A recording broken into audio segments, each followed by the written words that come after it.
And on the same time, when we talk about Schengen, if I heard it rightly, we have to see a special point, that is to the French and to the Germans, for example.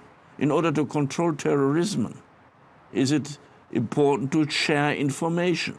And Europol, who has to fight terrorism and organized crime, gets not information from national sources.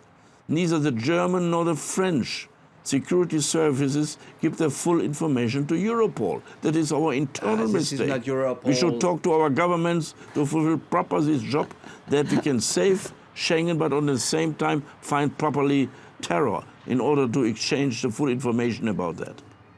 What about the PNR that Germany refused to ratify in the European Parliament, my dear colleague?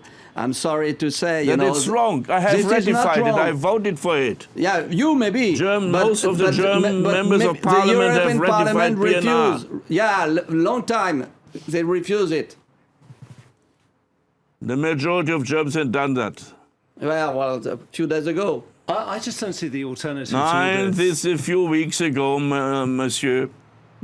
I just don't see the alternative to what you're suggesting. You seriously think we should stop Schengen and that we should go back to each country like it used to be in my youth, where each country had its own policy and had were constantly in conflict with each other? Make an effort to fancy another world that you have been fancying for 20 years and which is not working properly? Well, can you fancy one time that you made mistakes? You are in a pure utopia, and then we have to change it, because this Europe is collapsing in front of your eyes, and you say this is a drama. Collapsing. It's not collapsing. When you want to have Europe collapsing, then you are destroying the instrument to solve the problems. Absolutely. You cannot solve one problem. In migration, in terror, climate change, without the European Union. Migration, we are at the start. We are at the start, and we are not at the end of migration. And this is not with Schengen or any border that we will stop that. We have to work on the third world countries.